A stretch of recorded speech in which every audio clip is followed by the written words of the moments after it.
Hürmetli vatandaşlık şeylerimizi anlaştırmaz. Bugün sağış kemen 19. yıl 11. ayının 20. günü haftaga seyşembe. New York vaqt gezdi. Qiziq shunda bir qiziqish bo'lib hozir diqqat qiling. New York vaqt gezdi 16. kun bu maqolani e'lon qilib, bu hozirgi 20 kun 4 kun bo'ldi deydi. Herkes to'xtab qoldi. Kayni xabarlarni e'lon qildi va maqolalarni e'lon qildi. Bugün şu qatarda New York vaqt gezdi e'lon qilingan yana bir parça xabarni vatandaşlarga topshiramiz. Mavzu munda. New York vaqt gezitining Şinjan to'g'risida maxfiy hujjatlarni e'lon qilishini Beijing qattiq tanqidlab, qasddan almashtirib, u bu yerda uzib olib, qorashtirib chiqilgan atalmış material pash qilish hujjati. Bu xabar Fransiya xalqaro radio stansiyasida e'lon qilindi. Xabar mundaq boshlanadi. Agentni Xitoyning bayonotchisi bu yerdan uzib olib, qisqartib, yoki u yoq chaplab, bu yoq uzartib degandek, shunday usullar qo'pol bilan qorashtirib chiqilgan hujjat deb buni Jungoning bayonotchisi aytayotgan gap. Fransiya xalqaro radio stansiyasi xabar qilyapti. Amerika New York vaqt geziti 17 kundagi xabarida Tözbətlik Jungo'nun ichki hujjatlariga erishganligini ko'rsatdi. Bu hujjatlarni sekretar Xi Jinpingning Şinjan'da Uyg'ur musulmonlariga umumiyuzlik zo'ravonlik qarshi turish, singib kirishga qarshi turish, bilginchilikka qarshi turish to'g'risida ko'rsatma berganligi, vaslarning tig'ma-tig' bo'lishi, xilchi-rahim qilmaslik talab qilganligi aşkarlan değildi. New York vaqt gezitining xabarida Jungo Tashqi ishlar ministrligi bugun bu gezitining xabarini ayblab, qasddan almashtirish, bu yerdan uzib elib deb tanqid qildi. New York vaqt geziti munda xabar qilgan edi. Bu hujjatlar Jungo Kompartiyasi hokimiyat beshig'i kelgandan keyin pash qilingan zo'r bir turkum hukumat hujjatlaridir. O'tgan 3 yildan beri 1 milliondan ortiq Uyg'ur va Qozog'iston qozoqlari va boshqa asonliq millatlar atalmas lagerlarga, turmalarga qamaldi. Bu xabar New York vaqt geziti e'lon qilinish bilan Amerika siyosat sohasida doiralar rahbarlar o'zaro tarqitib, bir-biriga o'zaro yo'llab, keng doiralik javob qaytarishga erishdi.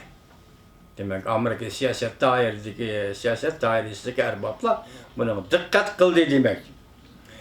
Jungo Tashqi ishlar ministrligi 18 kuni muxbirlarni kutib olish yig'inida bayonotchi Geng Shuang muxbirlarning savoliga javob berganda New York vaqt gezitining xabarini qattiq tanqidlab mundaq dedi.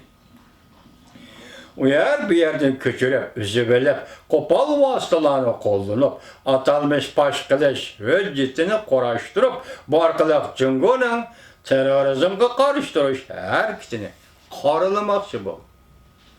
Jungoning bayonotchisi Geng Shuang davlat. New York vaqt geziti xabarda mundaq ko'rsatdi.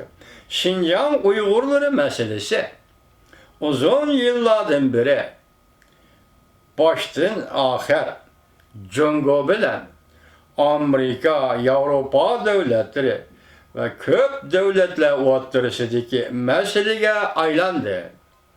Odatda bu davlatlar oz uchraydigan masala bo'yicha kechiranglar. Odatda bu davlatlar ara Uyg'urlar masalasi bo'yicha o'zaro hujum qilishadigan masalaga aylandi. Ya'ni hujum qilishadigan, bir-birini tanqidlashadigan degan ma'noda. Bir-birini tanqid qilishadigan masalaga aylandi Uyg'ur masalasi. Jungo, Yevropa davlatlari, Amerika va boshqa davlatlar Jungo bilan bo'lgan munosabatlarda o'tirdi. Uyg'ur masalasi aynan bir-biriga tanqid qilgan, bir-birini tanqid qilgan bir masalaga aylanib ketdi. Aylandi. Mayli jazo lagerlariga yig'ib elish bo'lsin Uyg'urlarni, yoki umumyuzlik nazorat qilish bo'lsin Uyg'urlarni, tizginlash bo'lsin, chegaradan chiqishni cheklash bo'lsin, ve yaki itiqat adetlerini Uygur'un itiqat adetlerini çekleş olsun. Bu devletler, yukarı devletler Şinjan meselesi boyunca Cungo ile tanıponlar yaratalım de. Her xil uçurlar, haberler, taraftarı tarqılıb yürüptü. Güya şehirden kaçıp çıkan nurgun kişiler çet ellerde hazırdı gider. Siyasi panahlık tilave etipti. Bugünkü haberlerimiz New York vakti gezdi kendi ilan kılınıyatkan haberler. Cümleler tekrar bolsun mu, abzaslar tekrar bolsun mu? Misal alıdı, nakıl alıdı, şundak biri otudu. Hazır bunun da 3 nersi biri baş kılındı. Gümçendağ'ın hakimiyet beşi kelgendim bir iki naiti etiniş ve açık bir mehbim akbarat yak veciyet baş kılındı. Bunun da bu katım cıvılış lager reis Xi Jinping ya serçilik kıldı ya yetekçilik kıldı. Reis sekreteri Xi Jinping ve emeldarlarını teşkil edip uyuşturuş şekli teşkilleş. İşte bir xil buluş, teşkilde bir xil buluş, taşqarıga bir xil buluş, iki kısmıga bir xil buluş. Anandan keyin bunun da eğiz elingan bir cümle vatandaş nemi deydi? Hazır boşu siyasetke, yığıveliş lageri payda kılgan siyasetke. Çünkü onun iki kısmı da meyli, partiyanın iki kısmı da bolsun, karşılık biz tasavvur kılgandımı köptü. Ben ötken de vatandaşım. Hazır ende yine iki kız vaziyet doğrusunda iki kız sözlerimiz. Tüvende vatandaşlarla birlikte muhakeme kılımız.